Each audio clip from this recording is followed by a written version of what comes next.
Today I'll talk about how can we take care of the dispersion compensation by using hardware. So there are two solutions. First I'll talk about the first solution. So as you know that the problem of the dispersion comes because of the number of the glass amount both in the sample arm and the reference arm is not same. So there is a mismatch of refractive index n. So one thing we can do is we can match the amount of glass in both the reference arm and the sample arm. If we can do that, then when light will come, it will go through this reference arm and also it will pass through the sample arm, reflecting back to the camera, and also from the reference arm light will be reflecting back to the camera, so they will match here. So both the reference arm path and the sample arm path will face the same path length, and they will have the same type of effect. They will pass through the same kind of refractive index. So in the first method, what we can do is we can simply introduce the BK7 glass or the fused silica prism. So the goal is that we want to make sure that amount of glass in both the reference arm and the sample arm path is same. You can do using the BK7 glass. This is BK7 glass, is one kind of glass, and or either prism. So this is the prism. So the amount of glass will be balanced between the reference arm and the sample arm, so dispersion will be gone. So this is one way. Another method I'll talk about is the rapid scanning optical delay line. So rapid scanning optical delay line, I'll talk about that. But before that, just a recap that if the so dispersion can be expand in this way using the Taylor expansion. Theta k is there is a constant offset, there is a group velocity, and there is a group velocity dispersion.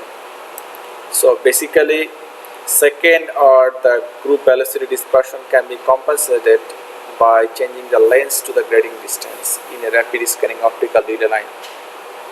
So but one problem is that using the rapid scanning delay line, if we introduce that, we will not be able to compensate for higher order dispersion. We will not be able to compensate for higher order dispersion. So when we need higher order, when we use the ultra broadband light. So normally we use the broadband light. If we use the ultra broadband light, then there will be higher order dispersion, but normally there will not be higher order dispersion. So using the rapid scanning optical delay line, we can remove the group velocity dispersion. Just recap, what is actually group velocity? So before that, let's talk about the phase velocity, phase delay. Then we'll talk about the group delay. Say we are sending signals with several frequency components here, several frequency components, and the group delay is like how much delay for phase delay is how much delay of phase for unit frequency. Say you have a wavelength here. This is one of the thing, and if you compare that, is delaying. So after going through a filter or going through a medium or going through a tissue or even, so this is individual, this is phase delay of individual thing. If you look at that, we have combined like several frequencies together, and this is an envelope. If this is an envelope, so if you look at like this peak and that peak, so there is a delay. So group delay is the average time delay composite signal occurs at each frequency. So how much is the average delay of the frequencies? and it can be defined like minus dw d theta divided by dw. So basically it tells that rate of change of phase, total phase shift due to angular frequency, like this, where angular frequency equal to twice pi f, where f is the frequency, and here the alpha, the phi is the total phase shift in radians. Anyway, so how actually we can implement the rapid scanning optical delayline? There are several methods. One method is that you can use a diffraction grading. Here, if you set a light, then it will be, beam will be sparsed, and there is a lens here. They will send the light here. So the important thing here is the scanning mirror. So that will do the delay thing. So light is coming in the forward path. This way light is going and hitting the mirror, and it is reflecting back this way, and again going to the double pass mirror, and again coming back to this way and hitting the mirror, and finally it will go to this path. So what is happening is that the scanning mirror imposes a linear phase ramp on the spectrum. So actually this scanning mirror is doing the linear phase ramp, so which is important for the rapid scanning optical delay line.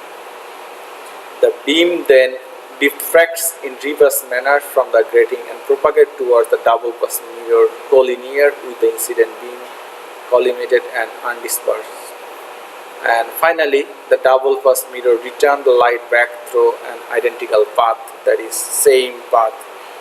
So however it's coming, it will return to the same path, because it needs to meet with the sample arm light to make an interference. So in this way you can implement the rapid scanning optical delay line, and you can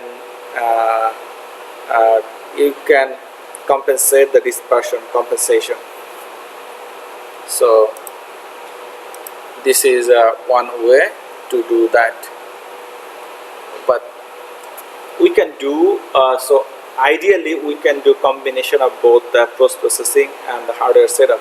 So one easiest way to do is just introduce some glass and roughly make sure that both the glass amount in the reference arm as well as the sample arm is almost equal. So then take some data for the dispersion by placing the mirror in the sample arm, and then do the post-processing of the data. So if you do the both combination of the hardware a little bit and the post-processing of the software data, then you will have a dispersion-free optical coherence tomography image. Thanks for listening to this.